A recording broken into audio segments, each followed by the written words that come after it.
Menos se presta a la copa. Ese es el título de una nota que presentaron Fernando Esponda y Mauro Costa en el suplemento de economía de La Diaria ayer. ¿Por qué en el suplemento de economía? Porque hicieron, dice la nota, ¿no? Un abordaje empírico con base en el índice de, ¿cómo decís vos? Gini. ¿Para vos está correcto eso, Feli? Por supuesto, para mí sí. Bueno, se lo vamos a preguntar a Mauro Costa, uno de los autores de esta nota. Empezamos con lo más bien básico, no la pregunta. ¿Cómo andás, Mauro? Hola, buenas tardes, ¿cómo andan? Muy bien por acá. Me alegro. ¿Es índice Gini, Gini, Gini? ¿Cómo es? Gini sale bien. Está, perfecto. Gini, ¿por qué Gini, dudan Gini. de mí? Bueno, gracias, pasó Mauro Costa. Gracias por hablar. Nos vemos. Tantos años de él, tipo una carrera de economía y momento de brillar. Bueno, el asunto con la nota que publicaron es comparar a través de este índice a los distintos países y cuánto se comparte la copa o cuántos equipos distintos consiguen el título en diversos países que fueron tomados como ejemplo, pero bueno, también sobre el proceso y los resultados es que nos contará un poco más Mauro en Mauro, esta charla. lo primero es cómo surge la idea. ¿En qué momento estaban ahí sentados y dijo, vamos a aplicar el índice de Gini a los torneos de fútbol?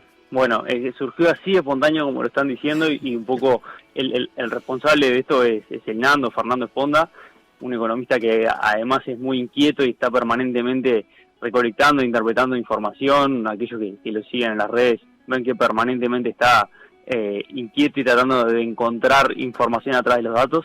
Y surgió la idea de ver qué tan frecuente es que sean campeones diversos cuadros en el fútbol. Y bueno, se nos ocurrió tomar como referencia ese índice de Gini que ustedes mencionan, que tratando de ser bien concretos, se creó para tratar de ver cómo se reparte el ingreso entre las personas de un mismo país o de una misma comunidad, digamos. Es un índice de desigualdad, en el cual si todas las personas de un mismo país o sociedad ganaran lo mismo, el indicador sería 0, y si todo el dinero de un solo país lo tuviera una sola persona, o sea, sería lo más desigual, sería 1. ¿No? Entonces, a través de un cálculo en cuanto a, ver cuánto sería la repartición homogénea y cuánto es lo que efectivamente cómo se distribuyen los ingresos, bueno, se calcula el indicador. Bien. Y fue... Decime. No, bueno, y a partir de eso decir, bueno, a ver cómo es la desigualdad en el fútbol, considerando como un ingreso, así como en el indicador habitual es el dinero, acá, bueno, los títulos. ¿Qué tanto se distribuyen los títulos en el fútbol? Y bueno, y surgió probar a ver qué salía. Un poco la idea fue tomar los 10 países de Sudamérica y las 10 ligas top de Europa en función de transfermarket.com, que es uno de los portales que más se mete en temas de valor de las ligas y cuáles son las más poderosas. ¿Con qué ideas se acercaron en la previa? Pensaron, bueno, Peñarol y Nacional, sí, y dijeron, pero esto en el resto del mundo tiene que ser así, entonces, ¿o no? La idea fue tratar de ver la realidad en la cual todos nosotros crecimos en Uruguay, los que nos gusta el fútbol, que sabemos que lo más probable es que en Uruguay sean campeones nacionales y Peñarol, y decir, bueno, ¿qué tan habitual es esto en otras partes del mundo? Y bueno, podemos ver ahí sí que todos más o menos tenemos la idea que en España el Real Madrid y el Barcelona disputan el campeonato, que en Portugal hay grandes que ganan siempre, en Argentina River y Boca tienen el predominio, pero bueno, vamos a tratar de generar un indicador, que la idea del indicador es eso, poder ubicarnos todos en un mapa comparable y ver qué nos da. Y bueno, encontramos que esa sensación de que en Uruguay lo más probable es que Nacional y Peñarol sean campeones, en la historia está recontra confirmado y es el país de los 22, porque también estuvimos trabajando con México y Escocia, que quedaron fuera del artículo, es el que tiene más concentración, digamos, en el que los dos equipos que más ganaron tienen el 88% de los títulos de la historia. Lo estamos considerando de 1930 hacia adelante. O sea que la Liga Uruguaya es la liga más desigual del mundo. Exacto, podríamos, jugando con los conceptos económicos, afirmar eso. 0.9 es el índice Gini de Uruguay como liga más desigual del mundo y 0.45 el de Venezuela como liga menos desigual de las estudiadas, de las analizadas. Lo que me resulta interesante es como, digamos, el entender que qué tan cerca está que la concentración de títulos esté en dos equipos con si estuvieran solo uno, porque como vos decías, explicando el índice, si solo un equipo hubiera ganado todos los títulos sería 1.0. Y sin Exacto. embargo, habiendo 2 equipos que han ganado la inmensa mayoría de los títulos, es 0.9. O sea, realmente está muy cerca del 1 Uruguay. Sí, es una concentración importante y que yendo capaz que un poco con una mirada más futbolera se ven que tratando de encontrar algún factor común, los países que más concentrados son aquellos que en términos o de población no son tan grandes, ¿no? Como por ejemplo Portugal, Paraguay, Turquía un poco más grande, pero son aquellos donde hay una mayor concentración de títulos en pocos equipos, donde claramente aparecen los cuadros grandes, digamos, de esos países. Sí, lo que estoy viendo también es que en el caso de Portugal, de Turquía y de Paraguay, también son países donde tienen una capital muy fuerte y que el fútbol está poco ¿no? Sí, desconcentrado. Eso, desconcentrado. O sea, la mayoría de los equipos son de la capital, tanto de Turquía con Estambul, no Ankara, ¿no? Sí. Pero los equipos son de Estambul, en Portugal los equipos son de Lisboa, en Paraguay los equipos son de Asunción y en Uruguay los de Montevideo. Cuando vamos a la liga donde capaz que eso estaba un poquito más repartido, baja también este índice de Gini. Sí, tal cual. Ojo que en Portugal el Porto, que es el otro más ganador, no es de Lisboa, pero igual tiene una preponderancia tremenda. Son países con cuadros grandes, realmente grandes en comparación a los demás.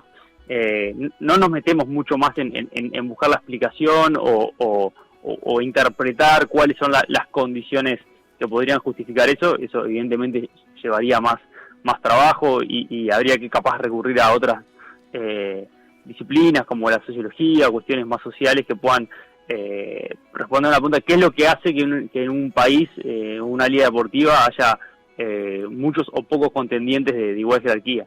Claro, de todas formas, al haber inaugurado este campo, y eso sí en la nota lo expresan, se quedan como con ganas de estudiar, por ejemplo, en Europa, las ligas pre y post Ley Bosman, y bueno, y si eso ha facilitado la concentración de títulos, o por el contrario, lo ha hecho más plural, que no parece ser la premisa. Después la otra duda que me surge a mí sí, pero ahí te tiro una. Seguramente el índice de Uruguay post sea mucho mejor que el acumulado histórico. Ah, bien, claro. E incluso posiblemente que el de algunas grandes ligas europeas.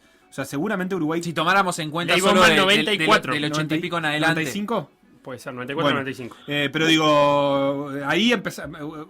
Sobre todo, Bueno, Uruguay tiene 50 años en realidad de concentración absoluta y 50 años de repartida, digamos. Sí, ahí hay un fenómeno de la década del 80 que es súper especial y ya la dinámica más futbolera. Tampoco hay mucho consenso en por qué fue que entre el 84 y el 91 hay, si no me equivoco, 6 títulos de cuadros chicos. El quinquenio de los chicos. De los chicos. Sí, más central español. Más central antes. Entonces, bueno, ahí aparece algo que no es nada representativo de la historia, ni anterior ni después, que bueno, capaz que ameritaría discutir eso también en profundidad, pero sin duda que hay como un montón de cosas para seguir analizando y trabajando en el área de mezclando un poco la disciplina económica y deportiva. El cambio de la ley Bosman es interesantísimo y es un lindo desafío para ver cómo afectó y qué resultado podemos encontrar. Estuvimos viendo algunas cosas ahí, pero nada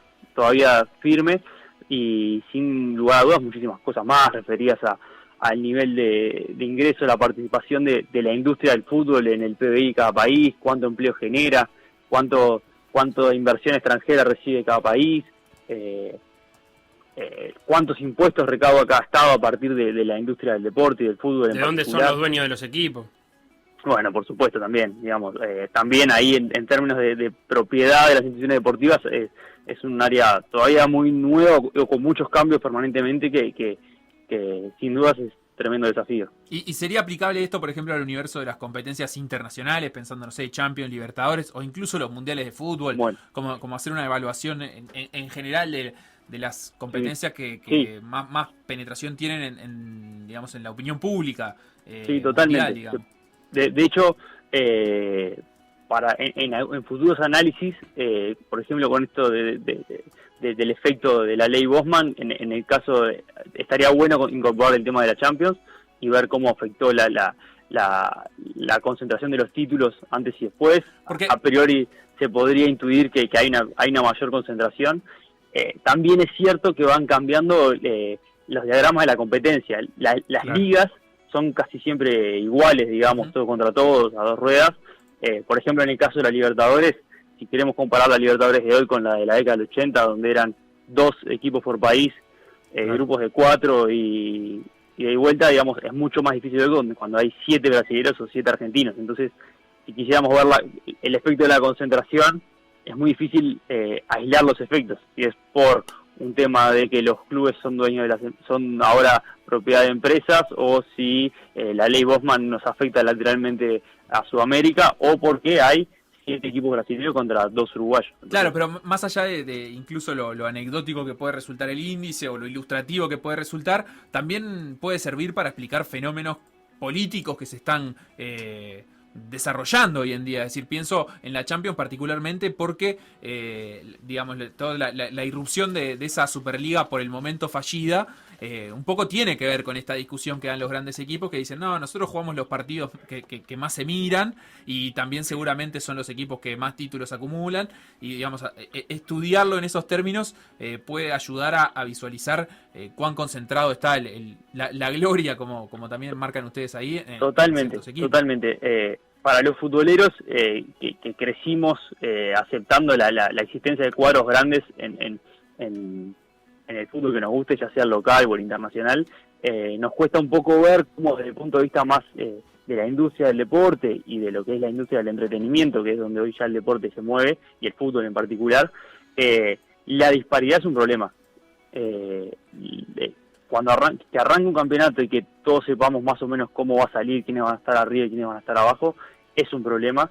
Y para aquellos que gestionan esto a nivel de audiencias masivas en el mundo y que tienen que competir contra otras ofertas de entretenimiento, como puede ser la NBA, Netflix, Amazon, ven que tienen un problema para retener a la audiencia. Entonces, el problema de la Superliga, o por lo menos la expresión de la Superliga, es una reacción a este problema que existe y que está dado por la concentración de capital y de talento en pocos clubes. Esto que estás hablando justamente te iba a decir esto porque en sociología o en economía, en donde apliques este índice, en general está asociado a un problema. La concentración es un problema. En el caso del fútbol, vos ahora lo estás planteando en esos términos, ¿te consta de otros actores o han leído o escuchado durante este proceso de lugares donde se haya pensado esto explícitamente como un problema? Pienso en Alemania. Claro, pienso en realidad pensé en Inglaterra, que asumo que distribuye muy distinta su dinero, muy parejo, porque no quiere que se le desequilibre. Pero Inglaterra tiene 6, Alemania tiene el Bayern Múnich ganando todo desde hace 20 años. Sí, sin embargo está muy abajo en la tabla de... Sí, por el periodo de tiempo que toman, que me explicaba del 30 Sí, sí. hasta acá, pero Alemania está teniendo un problema en los últimos años. Claro, pero la pregunta es, ¿lo ven así? ¿Qué ligas lo ven así? ¿No? ¿Me explico? En Uruguay yo no sé. Nosotros podemos decir que está visto como un problema desde nuestro lugar.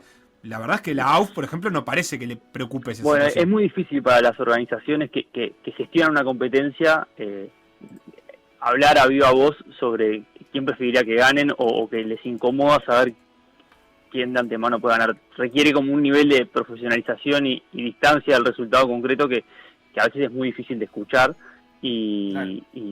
y en realidad las expresiones que más se escuchan es que los partidos que se juegan no tienen el nivel de audiencia y por lo tanto la monetización a través de sponsor o de abonados que pudieran tener subir a otros partidos.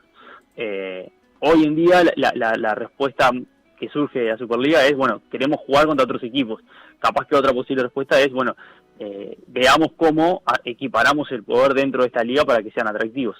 Es mucho más largo el punto y todos los actores tratan de opinar con mucho cuidado por a quién representan, por los contratos que ya están firmados y Claro. de hecho los que se animaron a romper no les fue muy bien en estos días, entonces es como muy cauteloso. Pero ahí de verdad, la economía toma un rol digamos, de casi que de excusa o de forma de explicar algo que capaz que un cuestionamiento que no parte de lo económico. Es decir, el cuestionamiento principal de esto tal vez sea más político, decir, bueno, nos gustaría que hubiera ligas más democráticas, con mayor competitividad. Y acá, digamos, el empresariado del deporte lo que dice, como no se anima a manifestar esto, o porque tampoco le sirve manifestar esto, porque al presidente del Real Madrid no le sirve manifestar, quiere una liga más igual, lo que se inclinan por decir es, no, mira los números, los ratings, la economía nos sirve para demostrar que nosotros tenemos que seguir ganando. De alguna manera, esa es la batalla que se da en los escritorios, ¿no? Sí. A ver, desde el punto de vista económico, quien gane el campeonato local no es un problema de verdad, digamos, es un problema para los futboleros que nos gusta y tenemos nuestra pasión en algún equipo y que nos gusta la competencia, digamos. Bueno, pero perdón, pero un agregado a eso, no también sirve de una forma, esto como una forma económica de desbaratar ese problema, de que no sea una decisión política ni de nombre, sino que vos puedas decir, mirá, en las ligas que distribuyen mejor los títulos, también consiguen otras cosas, económicamente hablando de eso. Bueno, porque en definitiva hay algo de eso también. Hay algo de eso, pero a ver, la liga que está última en el índice de Gini, o sea, que tiene la más igualitaria es Venezuela, y tampoco es que tenga un resultado económico de la industria exorbitante. Sigue siendo una liga muy pobre y con bases en equipos que recién en los últimos 20 o 30 años se lograron consolidar. Bueno, pero y la evolución del fútbol venezolano, inclusive lo que ha penetrado en la sociedad venezolana, es distinta. Yo no digo que tenga que ver por eso, pero si la comparás consigo mismo ha mejorado muchísimo. Es una selección que compite, por ejemplo. Sí, totalmente. No tengo elementos para compararlo con esto, pero sí, sin duda que es de los que ha cortado brechas de talento en los últimos años, llegando a definiciones mundiales juveniles y todo.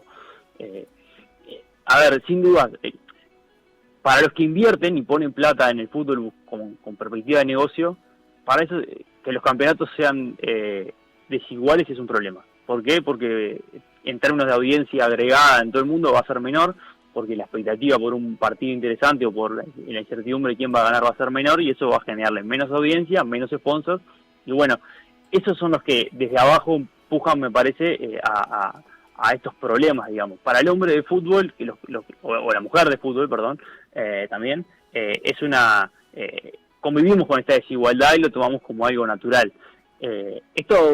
Utilizar esta herramienta de la economía es como, bueno, traigamos esto para generar un ranking, poder comparar, poder sentarnos a hablar como que Uruguay quedó primero, Venezuela quedó abajo y Chile está en mitad de tabla, para tener una excusa para empezar a hablar de los temas capaz más deportivos o de desarrollo de una industria que está viviendo cambios a una velocidad súper vertiginosa. Excelente, Mauro Costa, muchísimas gracias por estos minutos, por conversar sobre este aporte que hicieron y que tanto digamos, material deja para charlar y que tan ilustrativo es, porque además la verdad es que tiene el factor gráfica, que cuando uno puede verlo así graficado también simplifica la comprensión. Así que bueno, esperaremos próximas entregas del índice Gini aplicado al fútbol para seguir conversando. No, al revés. Gracias a ustedes por el tiempo, por colgarse a leer el artículo. Y bueno, un abrazo para todos. Por decir algo. Instagram. Por decir algo web. Twitter. Por decir algo web. Facebook. Por decir algo. WhatsApp. 098-979-979.